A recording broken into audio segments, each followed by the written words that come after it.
I would like to welcome you all to the second session of the Zero Build Turkey, and we will talk about promoting zero energy building applications in green and resilient urban transformation. And I would like to welcome you all to this session. It is an honor for us. My name is Hakan Güldag from the Dünya newspaper, and I would like to extend my greetings to you all. Dear participants, as you might have heard, the term Green Deal, Green Transformation very often in this session and in your life. And for a sustainable world and sustainable society, there is need for energy saving. And it is an important issue for our country and for the whole world. And it is never enough to underline the fact. As a journalist in this sector, in the energy sector, I'm fully aware of this, but we should go beyond the awareness, and there has been an increase and also some improvements, some developments in this field. And as you know, we are talking about the transformation, the obligatory transformation of the energy zero buildings. And I think incentives and support for this transformation has a critical role. Our panel will discuss all these issues.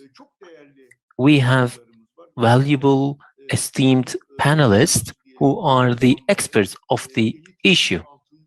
And we have the panelists who are at the center of all these issues. We have the representatives of the Republic of Turkey Ministry of Environment and Urbanization from the Department of External Investments, and she is the head of the department. I would like to welcome you, Esra, and thanks for organizing this event. I'm very pleased to join you today.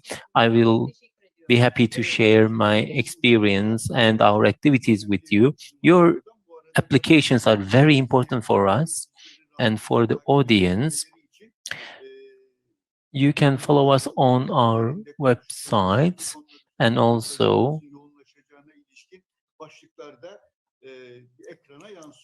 you can see the titles of the presentations on our screen that will give an idea about your presentation to our colleagues. We have also Hülya Yedievli. She is the Real Estate Development Academy, and she's from the Real Estate Development Academy. She's the founder. Thanks. Let's move to other speakers, but before that, it will be an interactive session, and you will receive some questions as well. Let me continue. We have Ömür Bayar from the Yedievli Municipality. He is the Urban Planning Director. Ömür Bey, welcome to session. Hello, Hakan Bey, and hello to all colleagues. Thanks for your kind invitation. I am sure it will be a fruitful meeting. We have Mr. Serhat from the KADıköy Municipality. He is the head of the Architectural Project Group and also Renewable Energy Coach at the Making City EU project. Welcome, Serhat. Hello, everyone. I would like to extend my greetings to all panelists and also all audience and participants. Zero Build Secretariat deserves a big thank for organizing this event and also for inviting us and to share the KADıköy municipality's approach to this issue. Thanks for joining us. We have Dr. Turan Ashrafian from the Özyeğin University. He's an academic. Welcome, Turaj Bey. How are you? Thanks, Hakan Bey. I am sure that it will be a fruitful meeting. Thank you all. I'm sure that it will be a fruitful meeting as well. As I said, we have 1.5 hours. And as the moderator, I have some rights.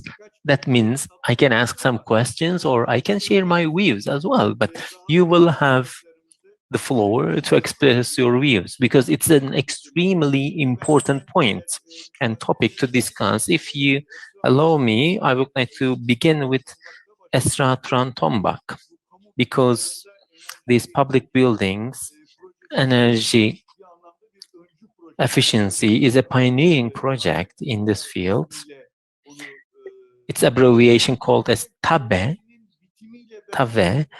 and following this project, what will be the outcomes of this project?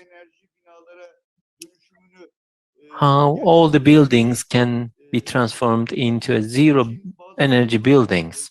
And there were some steps taken by the ministry. In this respect, there were some changes, necessary changes. Let me begin with the following question. Does the ministry have any plan to make the necessary changes to achieve zero energy building across the country? Yes, the floor is yours. Hello, everyone. Can you see my screen? Yes, we can see it. Thank you again. You introduced me, but let me introduce myself as well. My name is Esra from Tombak.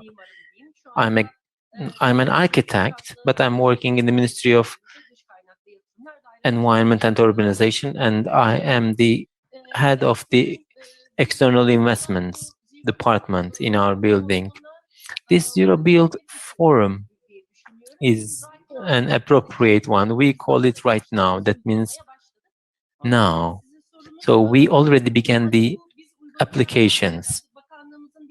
What does the ministry's other units and departments can work and do? I don't know what will be the other actions from the legislation department, but when we look at the projects at the EU level or at the global level like the World Bank and similar other financing institutes have this type of projects, and it is like the implementation and create, and they improve and develop these legislation. Let me introduce my project first. Our project, we call it KABEV. It is the energy efficiency buildings in public buildings in Turkey, and we are the main contractors of the Ministry of Environment, and my department is the main contractor. And our main objective is to reduce the energy consumption in public buildings. Also, in order to support the national product, we aim to create national mechanisms, suitable national mechanisms, financing mechanisms. This project began in 2019, but it became effective in 2021. It's a project for 6 years, and the project will continue until the end of 2015. Our total budget is $200 million US, and we roughly calculate that there will be 500 to 700 public buildings, and the energy saving and energy efficiency will be about 20%. Our project has two main components. The first one is the investment in the energy efficiency and also renewable energy, and the second one is building capacity in public buildings. And capacity building activities are carried out by the Ministry of Energy and Natural Resources, and the Ministry of Energy is also working on energy efficiency and also ESCO marketing, and also it has some subsections and also trainings. Our project, in fact, has a budget, and 150 million euros, 50 million US dollars come from the EBRD, and CTF also has an allocation in this respect, and we have this ESCO and ESBEP for these, and we are making investments in renewable energy. And I would like to share these credits and credit givers to us. We aim to reduce the oil and also energy consumption and also saving budget, and also we aim to reduce CO2 emissions. Also, it will improve the working conditions and also their comforts at workplaces, and also it will be useful for the business, for the citizens and also other stakeholders. And we also aim to raise awareness about the energy efficiency. We will have this energy performance contracts. It's the ESCO, which is the common name and which is commonly known as ESCO, and we also aim to achieve these pilot activities in the public sector. We, of course, talk about public buildings, but as you can imagine, not all public buildings are suitable for us. And there are certain criteria, and there might be some colleagues from other public institutions. So let me talk about the criteria. We have a database here, and the more buildings in this database, the better. The more data we will have. And as you know, we do not have too much statistical data and information, which is a common problem for us. So the more buildings that we register, the better results we will have. And there are some criteria that have been set by the creditors, by the World Bank. As you know, Turkey is a country of earthquake. We are at risk of earthquake, so we select public buildings which do not need to be enhanced, and we set the date for 2000. And if these buildings were built before 2000, then we ask also their performance report, especially for the earthquake disasters. It is one of the criteria.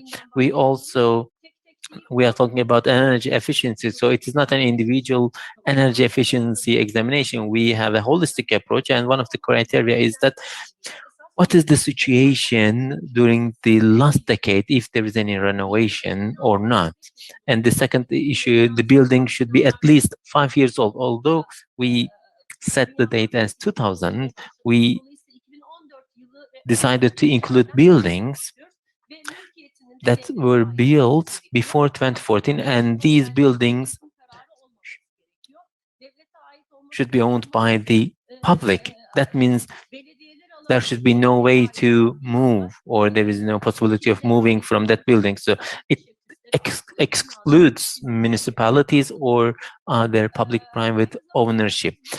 And also, following these eligibility criteria, we check their eligibility. There is another selection, because not all buildings, but we have some priorities: the function of the building, the size of the building, and also we check the specific energy consumption so that we can determine its capacity, and also we look at its climate, and also we look at its size, if it's stone or if it's granite or it's glass, and also we check the renewable energy opportunities and potentiality.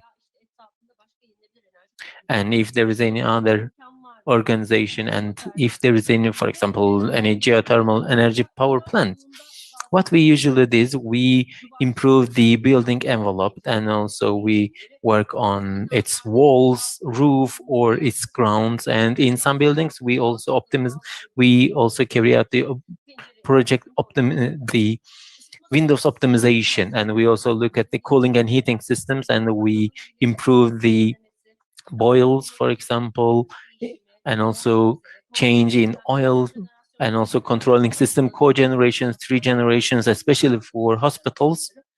We have these 3 generations for hospitals. Automation is very important. It's indispensable element. And for lighting, we look at the energy efficiency devices. For example, we change the LED bulbs, and also we look at the power energy system. We look at its pumps and also fans. If it is renewable energy, and if it is a building that is active for 24 hours around the clock, like hospitals or dormitories, we work on the solar energy, and also how to get the water, hot water. And we also, if there is any geothermal energy, then we change its heat plums. We have three main parts. We have this A1. There are three main components. It is 1A, and it is the investment in energy efficiency and energy improvements. And our practice is as follows. As you know, there is this energy study, and so that the energy renovation can be accomplished. And in this study, we look at the following issue. Our objective is to pay back. It is like the cost efficiency, which we call it NZEP, and nearly zero buildings. And we have this, in order to achieve this cost efficiency, we look at minimum 20% energy saving, and we have this payback issue. But we also check if another 20% is possible. And what is the payback period for 20 years? And at the end of the day, maybe some of these applications might be innovative, but they may not be cost-efficient applications. So we look at their operability and their doability, because you design everything, you set up these equipments, but unless they are doable and tangible, it doesn't work a lot. So we have 158 million Turkish lira construction budget, and following the selection of the buildings, then we launch a public bid for the construction. And in this public bid, we sign a contract with the company which carries out its studies, and then we launch the construction public bids. Following the building phase, all these buildings are verified, and we will be verified, and then we will monitor them in a very close manner.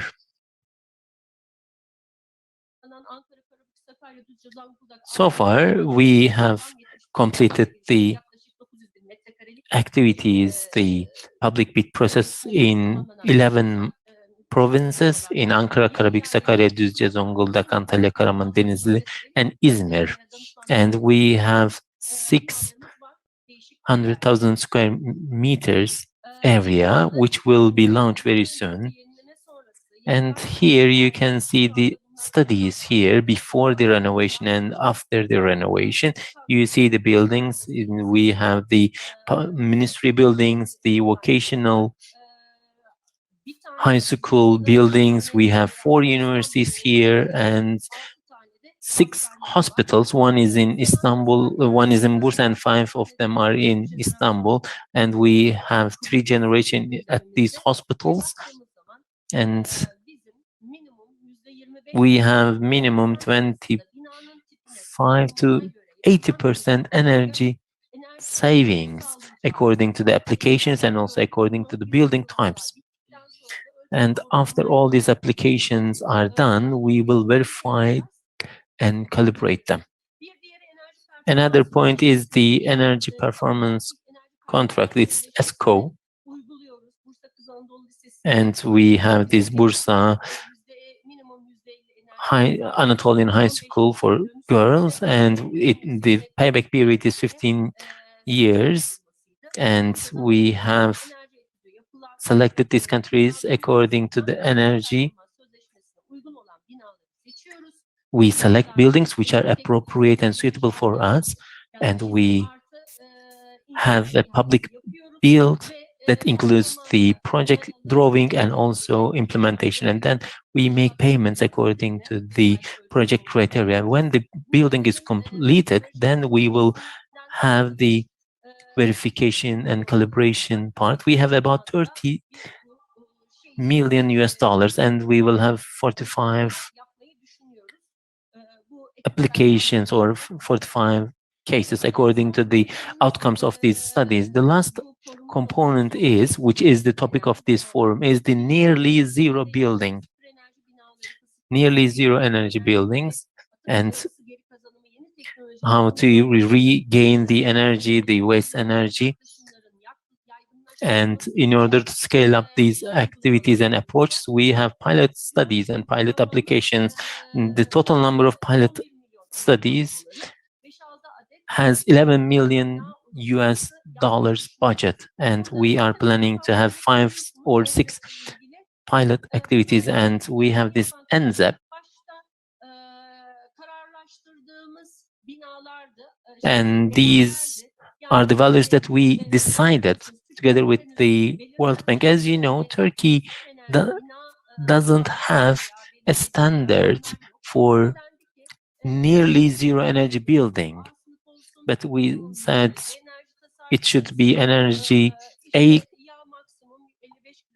category and the minimum 50% energy saving, and also we have this type of values. And here what we will look at the energy studies, and following the energy studies we will have this maximum specific energy saving. In order to reach these NZEP standards, we will have these renewable energy practices, and there will be various combinations, of course. And in order to achieve these standards, there are 3-4 scenarios in these studies. And the approximate investment is 1 to 2 million US dollars for each building. And very briefly, I will go fast. NZEP, as you know, it is an EU requirement. It's an EU requirement, and it's an EU directive for buildings. It is for high energy performance, and also it is about the numeric indication and demonstration of the energy, the use of energy, and how to use the rest of the energy. That is the definition of NZEP. What kind of activities can we have here when there is need for performance requirements, and also the definition of renewable energy performance and the objective, and also there is need for a calculation methodology, defining the calculation methodology, and we need to use all these activities. Our consultant firm discussed all these issues, and we decided to have 2 methods. For example, we can establish a reference building, and then we can say a value which will be the absolute value for us. When we select these and establish this reference building, the performance for other buildings should be much better than the reference building, and it should be A class, and their building type needs to be considered, because each climate is different and each building has different needs. In this respect, the definition of reference building needs to be very well and very detailed, but these are, having said that, we may have some difficulties in calculation, and the result may not be the real NZEP, and we can still reach this, and you can still get these type of passive measures when we have this absolute value. It is easier comparing to reference building, and we can define it as an NZEP, but there might not be the, for example, the climate requirements which are taken into consideration. So I'm not saying it will be 55 kilowatts, or it may not be efficient. So when we consider these 2 options, the building types and the location needs to be considered, and there is need for the minimum, the consumption comfortability, and also the other requirements needs to be met. And at the end of these discussions, we decided to select the reference building. That means the primary energy saving, and also renewable energy generation, and also energy class. It is 40% performance is needed, and there is need for 25%, but it may not be same for hospitals. As I said, building types is important, and we decided to have A for the energy class. So can you wrap it up, because we are running out of time? Yes. We have the 3 models. It's like real model, reference model, and developed model here. And using these type of softwares like the Energy Plus or Quest, Designer Build, Career Hub, or Design Builder. So we decided to have this type of simulation buildings to calculate the energy consumptions, and the architecture should be the same with the real building, and also the profile should be the same one, and also we need to see the load of the planks. And here in each model we will have certain inputs.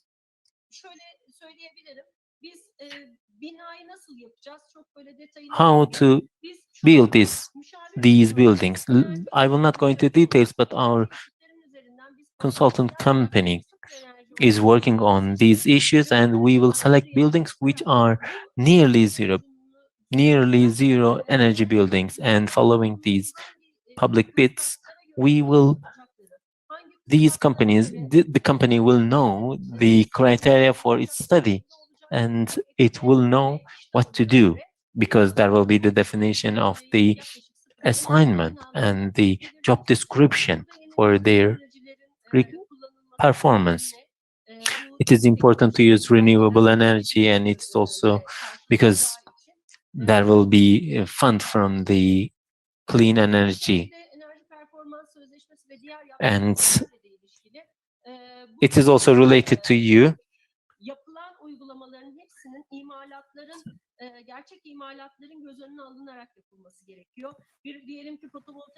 For example, if you're installing photovoltaic panel, you need to ensure that you need to check the costs on the roof and take into consideration all cost-related aspects. Okay. Thank you very much. Thank you. If you have one more remark, we can take it. I need to give the floor to other speakers. Well, we started with the energy efficiency project, and our second credit has been approved by the World Bank. $265 million loan is approved. We are an earthquake and disaster country, and we need to ensure that 15% of this amount is earmarked to energy efficiency, and it's in line with the presidential communique. So we have to ensure that earthquake resilience and energy efficiency should be initiated, and we are going to publish the document soon. Thank you very much, Ms. Esra. And based on the outputs of KABEV here, we want to ensure that we need to make certain legislations to the zoning law, and we will try to keep up on that and also inform the public accordingly. I would like to now move to Serhat Şahin, if he is ready, because we listened to the public side of the issue, but local administrations matter significantly, as they are one of the most important players. And he is going to present on the role of the local administrations in the zero and green energy building-based urban transformation. Mr. Serhat? Is Mr. Serhat not on the platform? I serve as the Urban Planning Director of Yalova Municipality. I'm a mechanical engineer, and because of my background, I am interested in energy performance, and I pay attention to that as a urban planning director. Now I would like to move on to my presentation. Evet, şu an ekranınıza geliyor değil mi? Yes, I think you're able to see that on your screen now, right? We will have it soon. Yes, we have it now. Bu Zirabil Before Forum delivering my presentation, I would like to state that his Zero Build conference and energy platforms actually help us as local administrations discuss the issues with the ministry, and also we appear here to describe the implementable nature of these projects, and it's us who observe the approaches. And of course, our ministry wants to provide further contributions, trying to improve the processes. We are glad to see that, but the implementers, as contractors, as engineers and citizens, it's not easy to communicate these matters to them.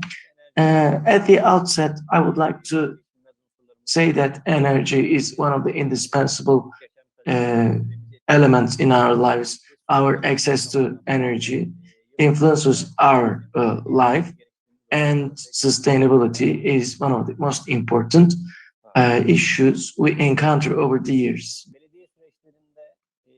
In municipal processes, I skipped certain slides, by the way, because we are running out of time. You've done great. Energy efficiency law is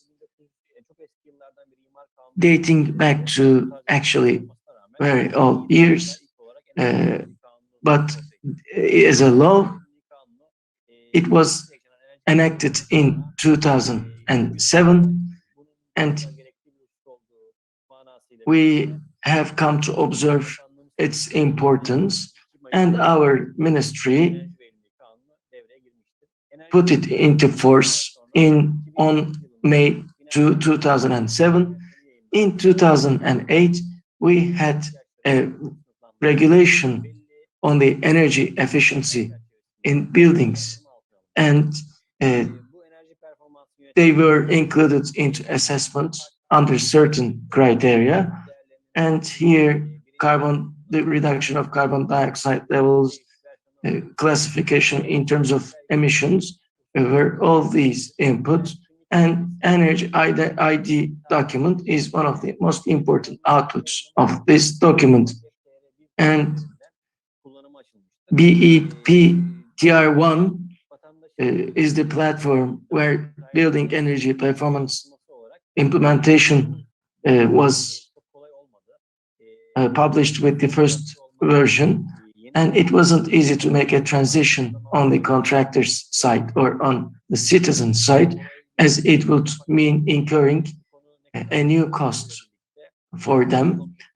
However, we knew the importance of this issue, and we had a very strong stance there as the local administrations and the ministry, and no one has been able to operate without having this document. In the past, we would have difficulty even in terms of heat insulation. We would see discrepancies between the materials, and they would have implications on the buildings. However, our stakeholders started to better approach this issue, and after the introduction of BEP TR1, we had further developments. I think Ms. Esra has the direct expertise in this area, as she and her team organizes these processes. When I checked the CVs of our panelists, I realized that actually this BEP TR1 did not have a binding impact. Energy ID document would be issued according to that criterion, and there was no minimum adequacy. that document would not provide hindrance or would not mean hindrance to the contractors. And in bigger municipalities, this BEP started to be implemented in 2012, but we have thousands of municipalities in Turkey. Therefore, it was not that binding in small municipalities. And we saw the introduction of it in smaller municipalities, starting with 2011. In simple terms, this document deals with the heating, cooling, insulation, and greenhouse release levels in buildings in terms of energy. And here B and A means higher grades of energy. This can be achieved not only through energy in solution, but also with calculations concerning energy consumption. That's how energy ID document is created. And here there was this software, the first version of it, BEP TR1, was used at the outset. I think I'm checking my notes now. In 2017, we had the second version of BEP-TR, and it has been constantly updated since then. Now we are using a software which provides a cubic form and detailed calculations. In the past, an architect was able to take care of certain calculations in 5 minutes, but now an engineer is also held accountable for these calculations. Let me quickly refer to geographical information systems. For long years, I mean, not maybe long years, starting with 2017, municipalities had digital platforms called geographical information systems. Actually, this is about the processing of the map-related data to software systems. And then we had MAX address recording systems. What is it? It's about special address recording systems. Our municipalities started to enter all address processes, zoning processes, and license processes to the digital format. What did MAX system lead to? The documents we were looking for, the licenses, the interrelation between those documents were transferred to the online platform as an obligatory application, and that was required by the ministry. In the old system, there was no binding nature. Only the contractors would provide it, and we will just enter to the system. But in the current MAX system, no one can get any occupancy permit without getting an approved code from the system. And that is also related to energy efficiency.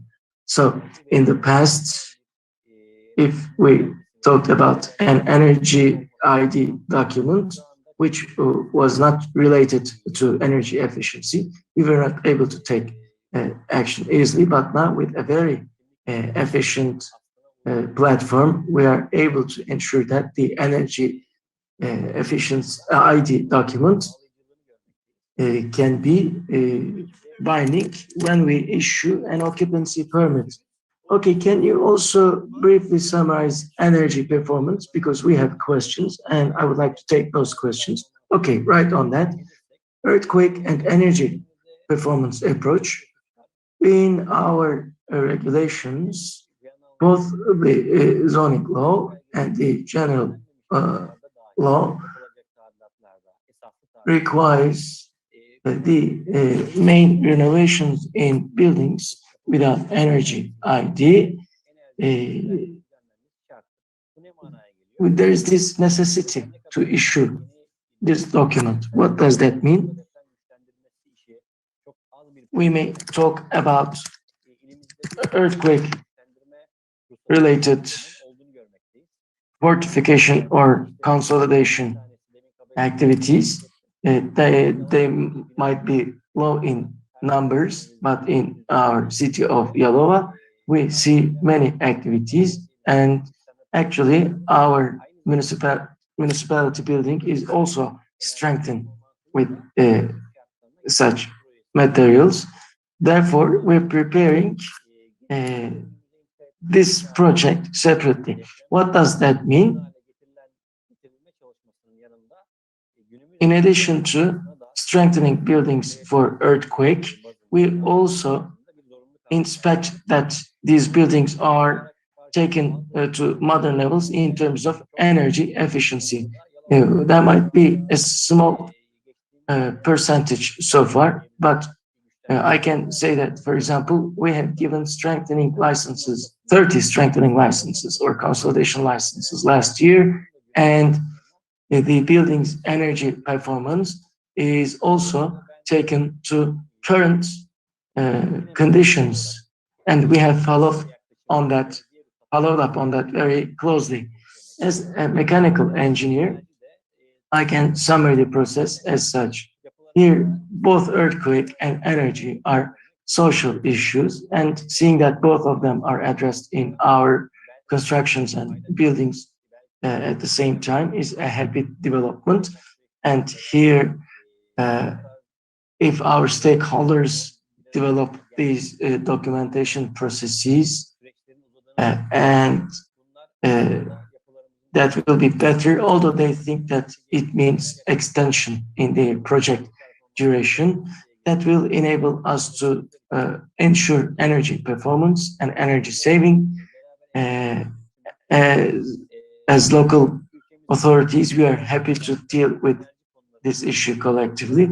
We will take important steps in energy and earthquake issues, get better prepared, and create social awareness. Hopefully, we agree with your wishes, Mr. Ömür. We will have certain questions, but to move very expeditiously, I would like to give the floor to Mr. Serhat. There are questions for Ms. Esra and you alike. I will ask those questions, but before that, I would like to give the floor to Mr. Şahin, who will talk about the role of the local authorities, administrations in the urban transformation based on zero and green energy concepts. Thank you. I would like to first share my presentation. Say hi to every one of you. The slogan is right now for zero building energy, zero energy buildings. We are talking about the climate change, and one of the most important authorities is the Intergovernmental Climate Change Panel. It says in its report that this is a serious issue, and Antonio Guterres, as the United Nations Secretary General, stated that it means a red alarm for humanity. That is why the climate crisis reached very serious levels. Despite all this negative picture, is it possible to limit the impacts of the climate change? IPCC actually gives us some hope on that aspect, as we see a strong and serious, we see a remark that reduction in the release of carbon dioxide and other greenhouse emissions will mean a balancing out in the world climate. And 35 to 40% of that is accounted for buildings. So this emphasis on zero energy is actually a historical moment, and it actually gives us the message of right now. Where do we see the impact of the climate change the most though? in the cities, as there is this tremendous population increase in these areas. And according to the UN report, 55% is living in cities. That will go first to 60% and 66, 67% in 2030 and 2050. So we will have to deal with the negative impacts of the climate change, mostly in the cities. That's why the local administration officials need to deal with the issue of creating sustainable cities and manage certain changes strategically as part of the UN development goals. And 83% of energy is consumed in cities, and 65% of CO2 emissions originate from cities. Therefore, one of the most important priorities is to create this climate change action plan. The climate change action plans should decrease the possible impacts of greenhouse gases, as well as prepare the cities for climate change related disasters. What does Kadıköy municipality do about it? Let me briefly refer to that. Yes, sir. Would like to discuss what municipalities carry out in that sense. Kadıköy municipality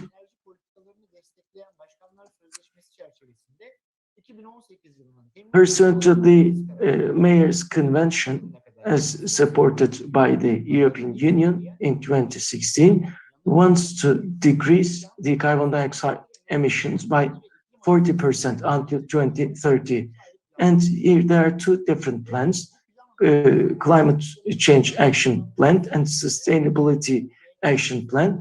In the preparation of these plans, chambers, universities, NGOs, and citizens share their opinions in this climate adaptation action plan. So, as a matter of fact, this has been a green deal prepared by all the stakeholders of the town, of the city. This is very critical for us. As the sustainability action plan, we looked at the energy consumption distribution in the Kadıköy district, and we saw that mostly this consumption originates from the buildings.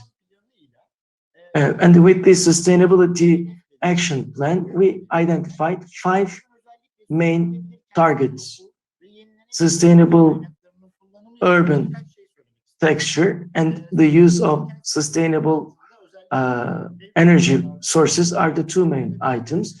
In the first one, we see insulation, renewable energy source uses, also creating alternative energy systems, and ensuring that urban transformation plans are prepared accordingly. So we have these sub targets as part of the first item. Here, the most important item would be the urban transformation, as it may provide an opportunity in terms of reducing emission releases. Because the urban transformation, in its broadest term, we talk about building-based or land-based transformation, meaning that the current building stock is made resilient against possible earthquakes. So when we think of it in terms of our country, the awareness against the possible earthquakes should be actually also shoved against the climate change. And unfortunately, we don't see that.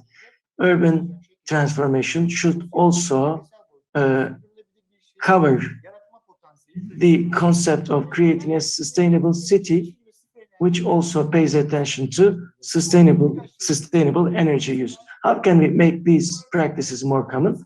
I will share a few things. For example, our zoning regulation gives a good authority to local administrations, architectural aesthetic commissions, and here they pay attention to colors, shapes, and the use of even materials.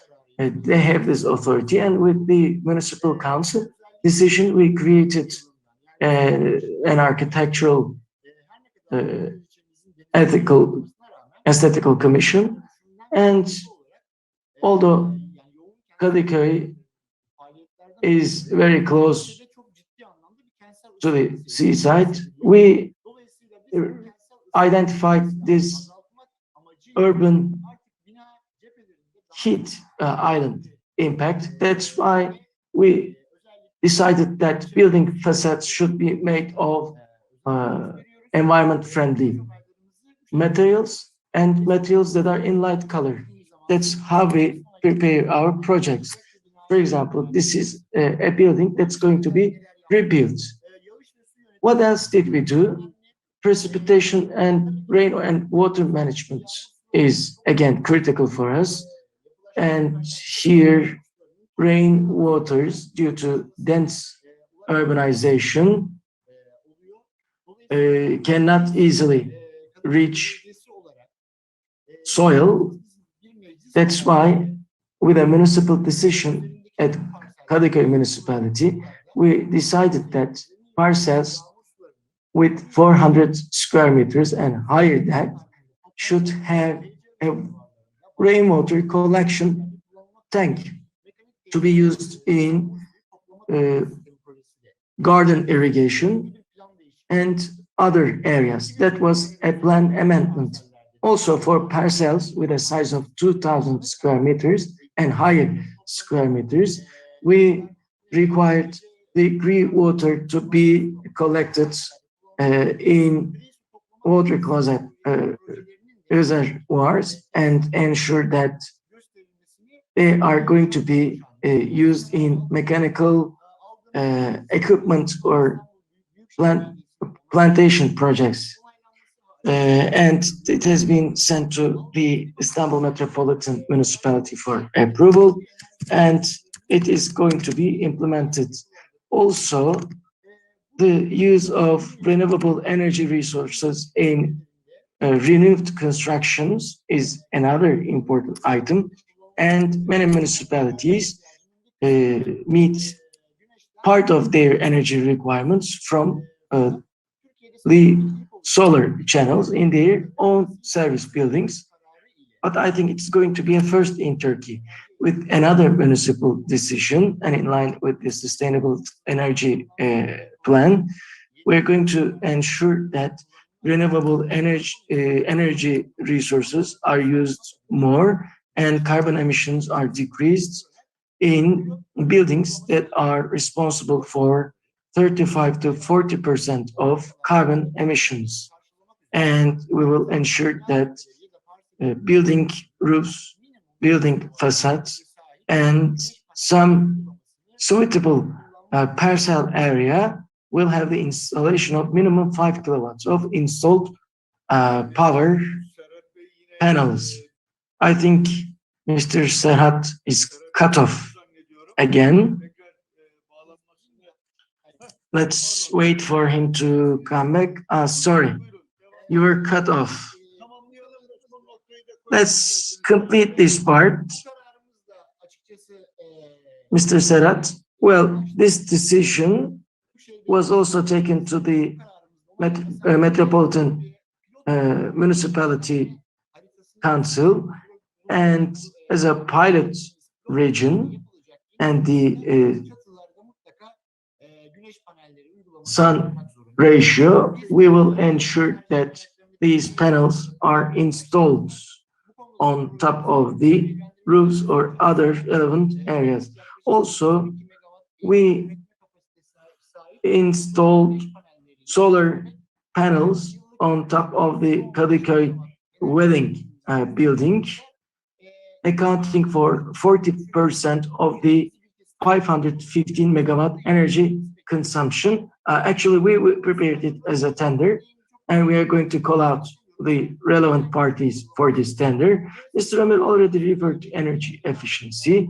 I do not mean to elaborate on that, but according to the energy performance regulation, C grade is obligatory, but for a building to have green building certificate, a municipality must have at least grade B certificate, and we work on that as the Kadıköy municipality.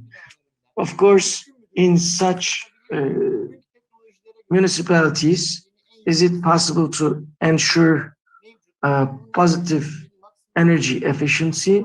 Well, we need to have agricultural designs, but we must also ensure that the renewable energy sources that they benefit from solar panels. Some panels, solar panels, when they are taken into account in Kadıköy, we can say that it will not be enough. So in the scale of building in areas where it is hard to achieve, so can we achieve zero energy in the region? So in this regard, there is a project that we are conducting with the European Union.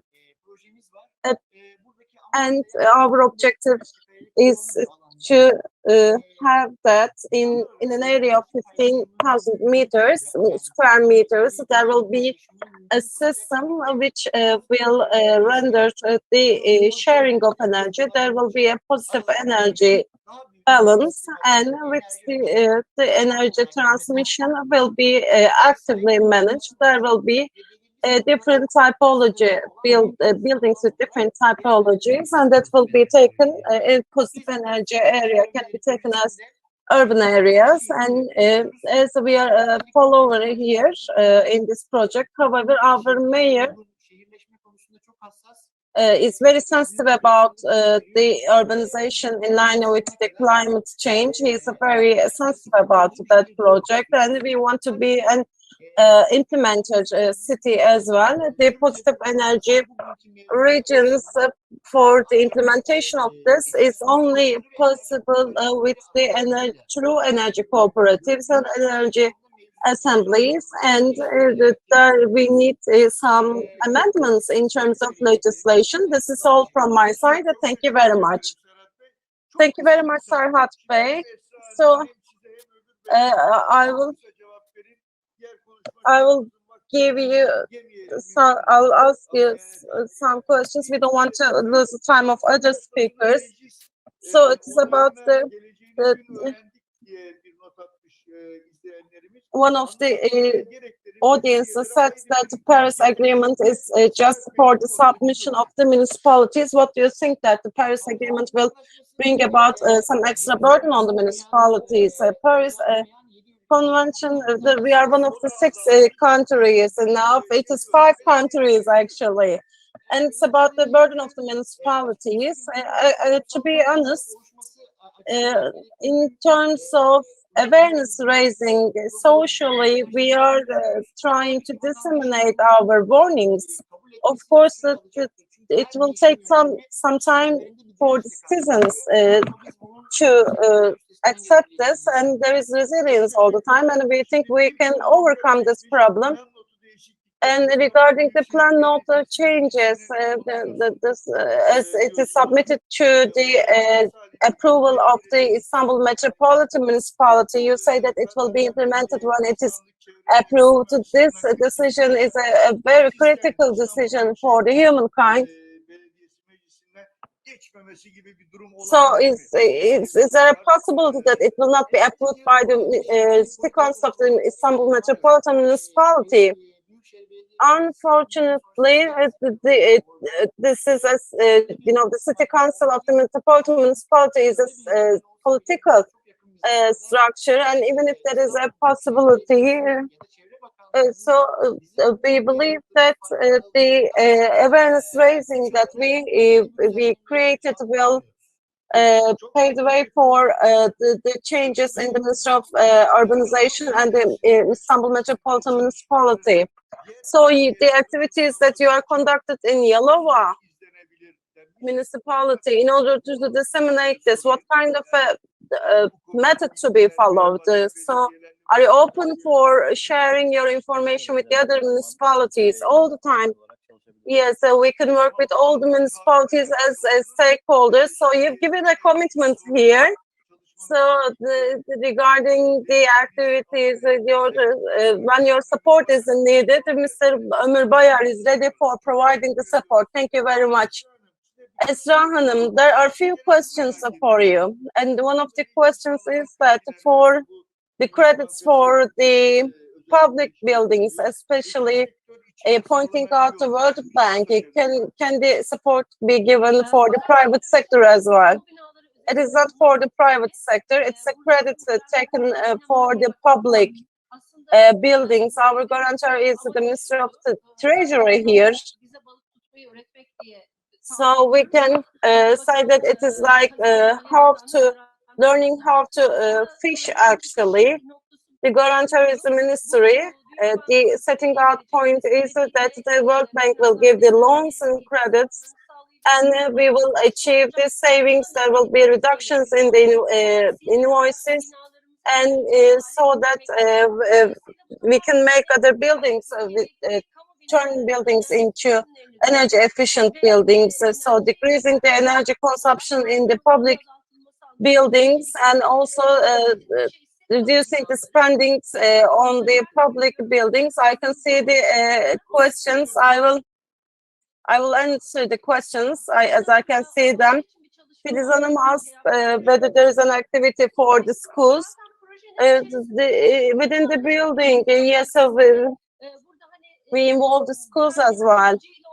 So except for the buildings for security reasons, so we involve the buildings, suitable buildings. There are 2 buildings that we created, and in Bursa, in Anatolian school, and in Ortaköy, there is a vocational high school that we are working. In the second 8 group, we have schools, and when the schools have requirements that are suitable to us, so we are working on them. However, the Ministry of National Education is working with the Ministry of National Education, taking from credits from European Union and the World Bank, and so nationwide they are dealing with the energy efficiency activities as the Ministry of National Education. Thank you very much. There are questions, but we will check whether we have time for the questions or not.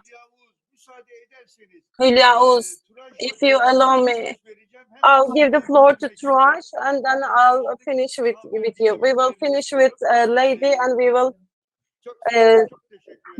started with a lady, and we will finish with a lady. Thank you very much for your understanding. So Turan Ashrafian will make a presentation about the challenges faced in the urban design. Challenges to be faced in designing cost-effective energy buildings and districts. I wonder what you are going to say. You have the floor, sir. Hi, everyone, again. I will share my presentation. Actually, Esra Hanım and Ömür Bey pointed out some points that I was going to address in my presentation. So if you can just focus on the areas that you'd like to say, as we are short of time because all of our audiences is listening to you very closely. This is the presentation outline of my presentation. I will share with you with the projects that we have managed, and I'll tell you the challenges that we have faced. This is an eco city project in Eskişehir Kocakırı district in 2015 and 2016 with the Istanbul Technical University. We made this project. There is a population of 19,000. This is a design made, and it covers there's a building area of 3,164,000 square meters. I will not get into the details. So what with the procedures that we conducted, we can cover 4% of the electricity demand will be taken from network. This is based on our calculations with cogeneration and photovoltaic system. And with the in-house systems, we are covering the energy demand. Only 4% is taken from the network. And we looked at the different building types and we designed them. And of course, with the design software, we made the improvements, as you can see. For example, this is a building, and there are 26 measures have been taken, and you can see the effect of photovoltaic system. We calculated the additional cost of this, and we looked at the cost optimum point and zero energy point. It's an office building as well, as you can see. So when we look at the reference, if we made this, so we can say that when there will be a carbon emission of 29.32 kg per square meter per year, and we can decrease the energy consumption from 114 to 44.75. And in shopping mall and culture building, the carbon emission, CO2 emission is 86.64%. We can decrease it to 14.75%, and we can decrease the primary energy consumption to 337.75, 63.23, and this is we can look at the most optimal one while looking at the other options. For example, there was a short of time, and we had to do it in 2 years, and there is the urban structure, and there was a master plan preparation team, and there was urban design and also landscape design team. Of course, the standards and the regulations are not adequate in this system, and we check the standards in abroad. Actually, we actually look at the data from the other countries, but we can say that the standards that we can use in this country is very low. For example, this PS is 825. We take this into account, but there are other regulations, and of course we didn't have the calculation tool and the calculation method which covers the urban area as a whole. We use a certain software for this. However, it is we couldn't see the urban impact of the building, and there is something that our people are working on, and there are in the working groups of the International Energy Association, they are working on this, and there's lack of data. There is this heat transmission or not. We check this. However, we don't know whether the materials are purchased or not, and the materials produced in Turkey, there is a lack of data for them, and all the plants, they have their own standards, and of course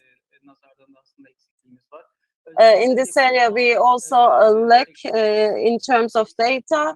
And there is the technology, lack of technology, I mean storage, that, and I will try the same for the next project as well. For example, there could be energy storage during the day, but it should be seasonal and periodical, and we should be able to use this heat in the cooler days, and we need this huge areas for this, and this technology should be developed. The second technology is the EU finance project. We have not finished the first year, and we started in December 2020, and there is with Istanbul Metropolitan Municipality, we are part of this project, and our objective is to establish the system which could be applicable to all the public buildings, and this system should be an innovative system, and it should be applicable two other buildings. There is Barcelona, Eliat, Istanbul, Nuremberg, Valencia, and Villa Nova di Gaia, Portugal. So within this scope, we will gather together different systems, and the energy consumption, energy demand will be covered 100% by the renewable energy. In October, there will be a tendering process regarding that project. We will see how we can proceed with the tenderers.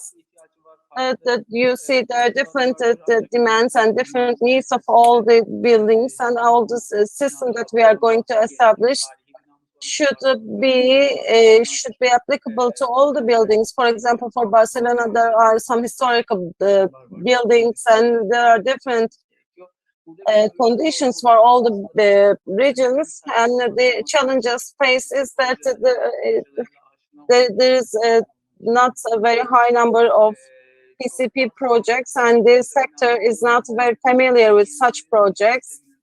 And the renewable energy systems is not very high. Even there is a lack of this, and the integration of this is not seen in many projects.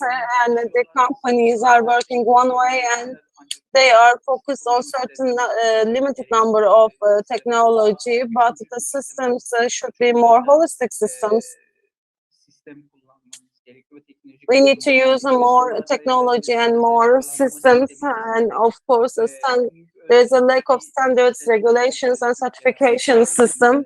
And the large scope companies is a very low in number. So at this very stage, I'd like to talk about our academic work. There are many projects and there are many academic studies regarding that and researches regarding that.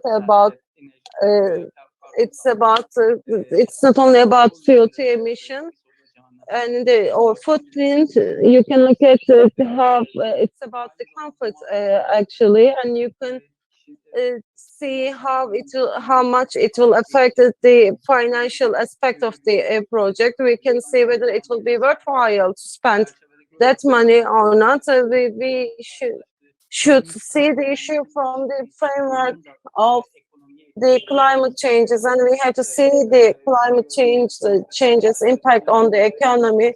For example, in the disasters of floods or fires, there is the damage on the economy, and the fuel of the planes should be taken. However, the costs are very actually low cost. We have to be in that perception actually.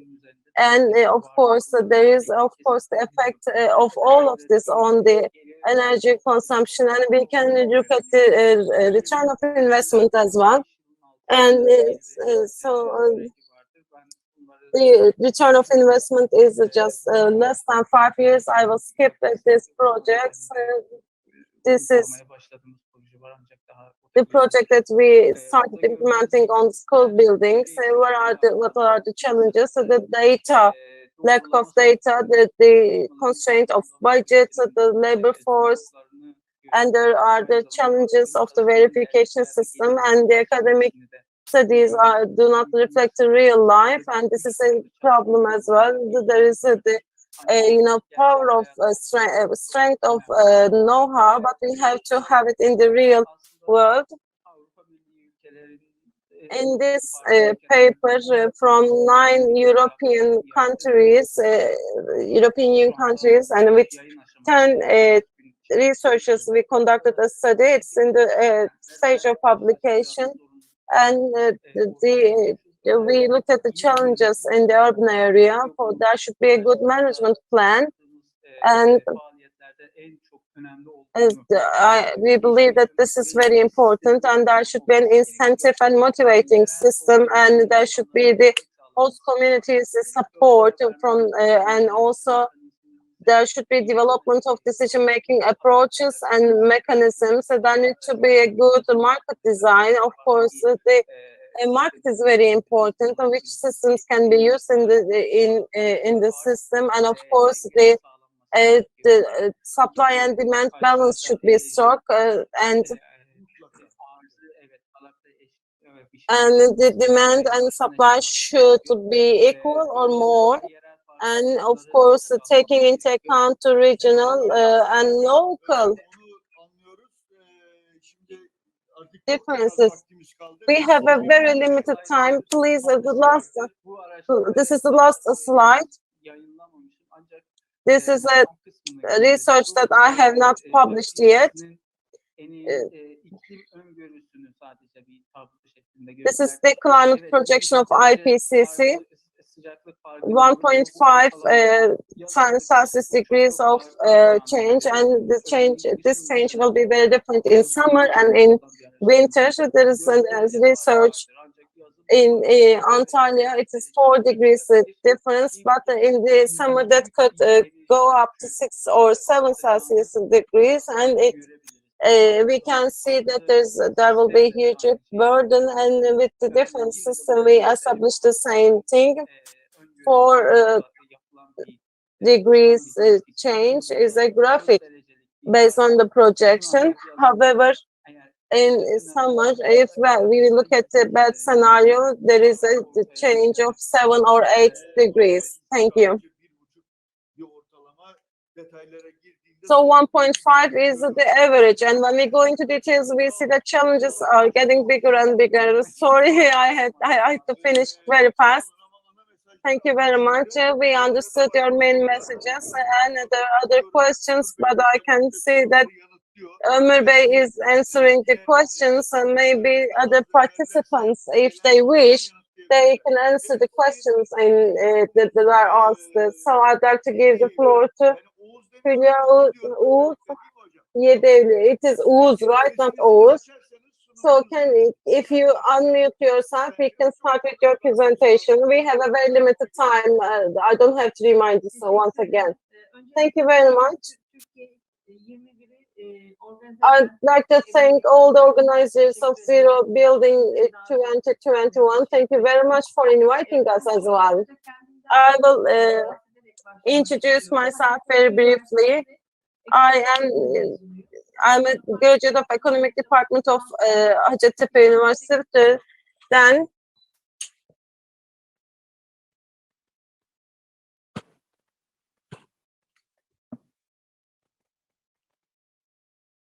Dondu mu acaba hocam? Şu anda duyamıyoruz galiba, değil mi sesini? Ne? Buyurun hocam, sizi bir an kaybettik. We lost you for a minute. You can make the introduction again. Teknolojide yeterlilik istiyor, çok hızlı olmamız gerekiyor. We have to be very fast in technology. In Istanbul Technical University, I worked on real estate development. I had my master's degree, and in 2010, I've been cooperating with Kadir Has University as the coordinator about the real estate projects, the building management, and sustainable real estate development. I've been providing consultancy services, and I give lectures. And I am the author of the book of Sustainable Real Estate and Economy. We have a very limited time. I will skip certain points, and I'll try to give you the best message as I can. I will share my presentation. Can you see my presentation? Şu anda göremedim ama herhalde gelir o. I can't see it right now.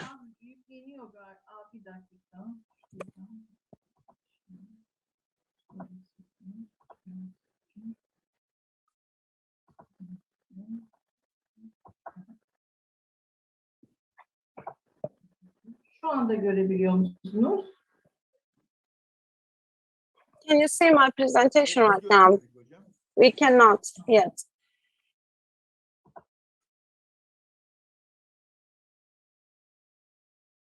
Evet, geldi. Yes, we can see your presentation. Buyurun. Tamam. Bir şey geldi. Devam Şu edin. anda siz görüyorsunuz değil mi? You can see the presentation, right? Bir şey geldi, hemen devam ederseniz belki Tamam. You can continue. You can proceed. This is a 5 word for any citizen in the world.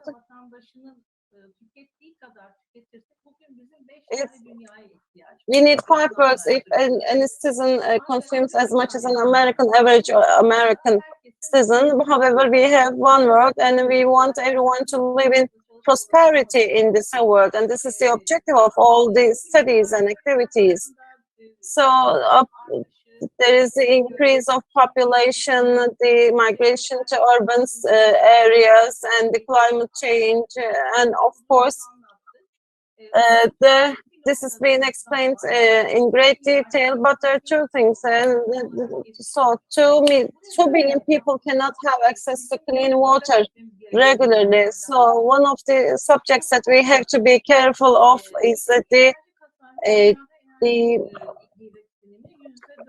savings, water savings, but there is a 25% of increase in the fuels, but the fossil fuels are decreasing very fast, and of course the problems increase as well, and the global climate change causes the disasters, and of course there is a lack of green areas and biological diversity, and there is the problem of traffic jam and other problems in the urban areas. However, the problems of Turkey is that 71% of our energy consumption demand is covered by the imported fuels, and we can say that and 70% of this is taken from the fossil fuels, which causes the pollution, environmental pollution.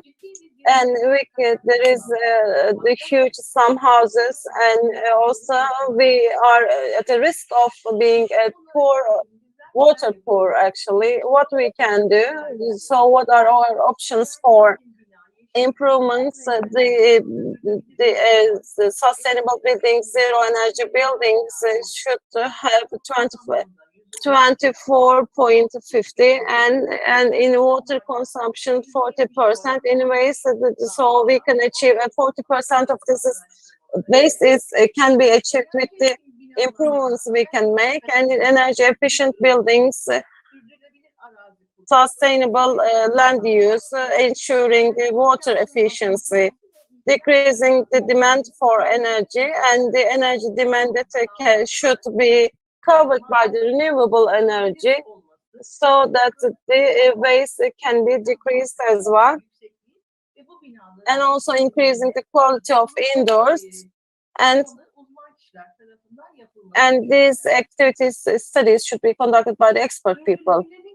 So when we look at the sustainability issue, the definition of sustainability, when we look at energy efficient buildings, the buildings are not merely buildings, and they should be there with the energy efficiency with the land.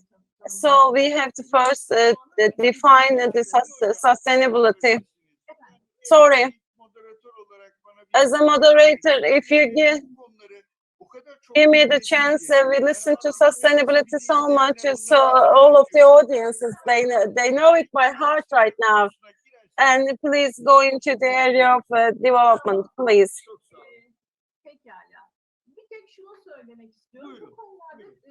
So there is a negative cycle here. In this regard, I will tell you why there's this negative cycle. The buyers and sellers, they say that we can reside in energy efficient buildings, and the contractors say that there is no demand for developers, and the developers say that we can develop such buildings, and they say that there is no incentive for the investors. So we can say that there is a negative cycle here. So we have to solve this negative cycle, and I'll give you one of the successful examples of this. these projects can they be sold, or can there be any profit of this, or do they require any additional services? And I looked at the BEZE project. This project started in 2002 with the zero energy building. It's a real estate development project. Why is it is important to have this real estate development project? This can be done in the scale of a building. However, this should, of course, there's a decrease of cost, and there is the familiarity in the system in order to have implemented the real estate development. So it is important for us to have this type of projects, and I think we have achieved it. And let me summarize what we have done so far. So do you suggest that real estate companies, if possible, they can have these type of practices, and so these companies will be the leader of these type of buildings? And definitely, as we have seen in the UK and in Germany, there are some cases, and these are successful projects. So the success of these projects accelerates the activities in their countries, because when we talk about real estate development projects, we are talking about 3,000, 5,000. And if these buildings are designed according to the sustainability principles, then the efficiency increases. So the policy of the sales companies can cooperate with local administrations or other relevant actors and authorities. They can support the local authorities. So there are many advantages. So we are running out of time. If I understand correctly, you would like to give the example of the UK. So please focus on this. It will be inspiring for us, I'm sure. Its advantages were shown in the previous slide. For example, comparing to a typical UK house, there is an saving there's an 88% saving in heating and hot water, 57%, electricity 25%, water 50%, and also fossil oil use, it's 65%. These are striking figures. What about the costs? I didn't go into details of the cost, but it is 8 to 20%, including the profit. So the project sold the houses and the workplaces at 20% profit. There is a social benefit, which is important for us. Then half of the project was sold to the public, and 25% of them was rented by Peabody to the public. It is a social advantage and social benefit, because we are talking about economic, social, and environmental benefits, and the rest of the 25% was allocated to people who have low income. And there is a law in the UK which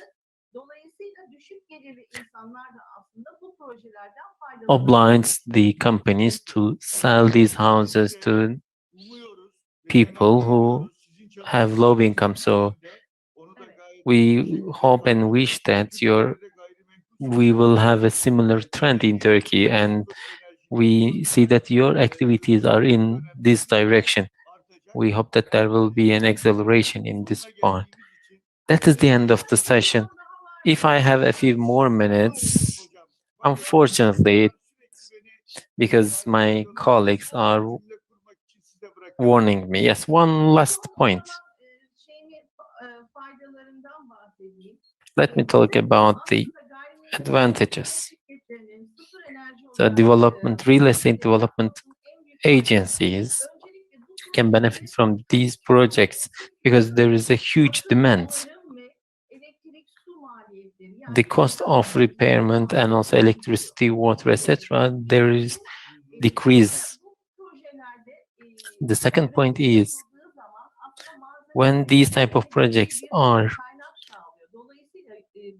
implemented, there is also an advantage of costs because cost reduces. And if you reduce the project, then you make money. And the costs were high or higher comparing today. And we can have this type of buildings, nice buildings. And it is also important for the competition in the construction material sector. Since these are renewable energy materials, then we can also improve the sector and develop the sector of the renewable energy. And the third point is that these projects will be an attraction center, and there is also sales and marketing opportunities. So these projects can be applied also to the gentrification and city transformation to make our city smart. Thanks a lot. That is the way to achieve these smart cities. Thanks a lot. That's a very nice ending of the session. Apologies for cutting your presentation. The pace of the conference